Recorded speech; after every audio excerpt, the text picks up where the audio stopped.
Маңғыстау өңірінде халыққа екпе салу екпін алды. Коронавирусқа қарсы дәрілік препарат бұған дейін дәрігерлер, мұғалімдер мен полиция қызметкерлеріне салынған еді. Ал дүйсенбіден бастап аймақта жаппай егу шаралары жүріп жатыр. Тіптен жекелеген емханаларда ұзын-сонар кезек болған күндерде болды. Ақтаулық әріптесім Талғат Исламұлы бізбен қазір тікелей байланыста, қалған ақпарды өзінен сұрайық. Талғат, қайырлы күн. COVID-19 вирусынан сақтану үшін халықтың екпе салдыруға ынтасы күрт артқанын байқап отырмыз, ал оған вакцина жеткілікті ме? Қайырлы күн, Марал. Ассалаумағалейкум, қазақ елі. Аққалатылардың айтуынша вакцина жеткілікті. Маңғыстаулықтар Қарағандыда жасалған спутник V препаратын жаппай салдырып жатыр. Осы сәуір айы аяқталғанша аймаққа 40 мың доза келетіндігі халыққа хабарланды. Және алдағы айлары тағы 70 мың вакцина жеткізілуі тиіс. Жалпы соңғы күндері Ақтауда емханаға ұжым болып келіп, екпе салдыру белең алды. Журналистер, түрлі кәсіпорын мекеме қызметкерлері егу кабинеттеріне бір уақытта барып жатыр. Халыққа екпе салудың қарқын алғандығы осыдан анық байқалады. Бұдан 2 күн бұрын қала іргесіндегі зауыттың қызметкерлері вакцина алуға ниетті екенін басшылыққа айтады. Олар өз кезегінде дәрігерлерге хабарласады. Ақырында әлгі кәсіпорында жүрмелі егу шарасы ұйымдастырылды. 107 адамға вакцина салынды. Біз дәл қазіргі сәтте Ақтау қалалық номері 1 емханасында тұрмыз. Бұл емдеу мекемесінде 3 егу кабинеті бар. Енді демалыс күні болғаны қарамастан мұнда келіп екпе салдырып жатқан тұрғындардың аз еместігін өзімізде көріп тұрмыз. Тілдесіп хал жағдайын сұрадық. Бірге тыңдайық. Өзімізге керек, бұл себебі біз вакцинацияны алмасақ, бұл вирус ұзағынан жалғасады, ешқандай қорқыныш жоқ. Сондықтан халықты вакцинация алып сақтандыруға шақырамын. Сделали прививку, все нормально. Придем на повторную. Мы же, наверное, ходим и в магазины, и везде ходим.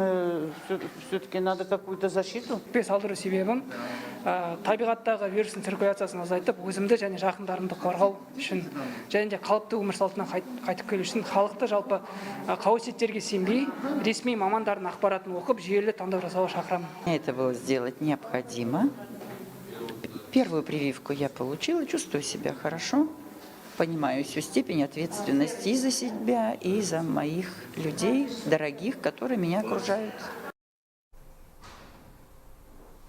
Марал, жалпы таңғы сағат 9-дан бері дәл осы емханаға 60-тан астам тұрғыннан келіп екпе салдырған қазір дәрігерлер бізге айтып жатыр. Жалпы аймақ бойынша 18 егу кабинеті бар, ал олардың қайда орналасқанын облыстық денсаулық сақтау басқармасы өкілінен сұрап білейік. Нұрбол, саламатсыз ба? Вакцина салдыру үшін маңғыстаулықтар қайда баруы керек? Рахмет. Енді айта кету керек. Маңғыстау өңіріне бөлінген вакцина саны бұған дейін 18600 болатын.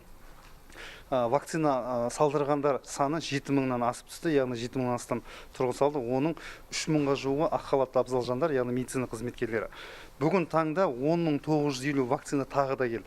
Яғни жалпы алғанда 30000-нан астам вакцина бөлінген. Қажеттілік туындаған жағдайда алдағы уақытта біз тағы да сұраныс беретін боламыз. Ал енді олардың қай мекен-жайда орналасқан туралы айтатын болсақ, әлеуметтік желідегі ресми парақшаларда, сонымен қатар бұқаралық ақпарат құралдарында осындай насихаттау жұмыстары жүргізіліп, қай мекен-жайда орналасқандығы туралы ақпарат берілуде. Ол жұмыстар қалаларда және аудандарда жүргізілуде.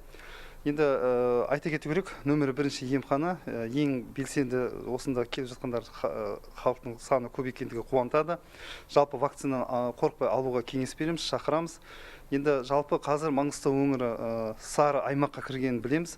Алдағы уақытта қызыл аймаққа кіріп кетуіміз әбден мүмкін. Неге десеңіз, тек қана батыс өңірінің 4 облысты айтатын болсақ, мысалы батыс қазақстан облысы Орал, Ақтөбе, Атырау бұған дейін қызыл аймаққа кіріп кетті.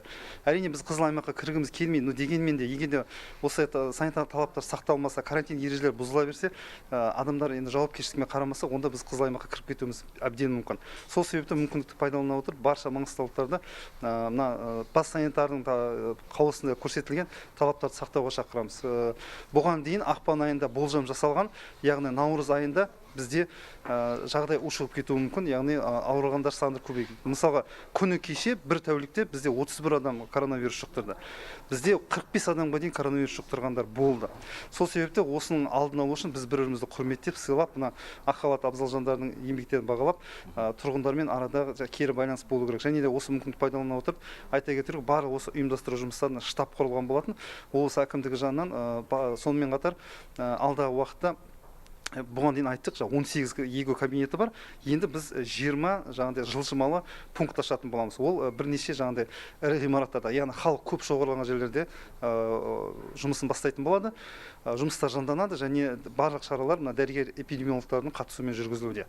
Яғни тек қана Ақтауға келу міндетті емес, Мұнайлы, Түпқараған, Бейнеу аудандарының барлығында егу кабинеттер бар. Иә, дәл солай. Ол жұмыстарды біз мысалға Түпқараған ауданын алатын болсақ, Түпқараған ауданы Форт-Шевченко қаласында бір пункт ашқан болатынбыз, және де Ақшұқыр ауылында да пошта. Яғни Ақшұқыр ауылына жақын орналасқан Сайын Шапағатов ауылы бар. Сол сияқты мүмкіндігінше жаңағыдай локацияға байланысты біз барлық осы ұйымдастыру шараларын қолға алғанбыз. Көрерменге қажетті ақпармен бөліскеніңізге рахмет. Мен қоса кетейін, жалпы карантин шектеу шараларына қарамастан, кешелі бері Маңғыстау өңірі сары аймаққа кірді. Жалпы осы сәуір айы басталғалы бері 219 адамның вирус жұқтырғаны ресми айтылады. Бір тәулікте 40-тан астам жағдай тіркелгенде белгілі. Осыған орай халықты қоғамдық орында арақашықты сақтап, бетперде тағып, мүмкіндігінше той садақаға барудан бас тартуға кеңес береміз. Денсаулық әрине өзіңізге байланысты, аурудың осылайша екпе салып алдын алған жөн. Марал. Ақпаратыңызға рахмет. Маңғыстау өңіріндегі COVID-19-ға қарсы екпе егу науқаны жайында баяндаған әріптесім Талғат Исламұлы. Хабарымызды жалғастырамыз.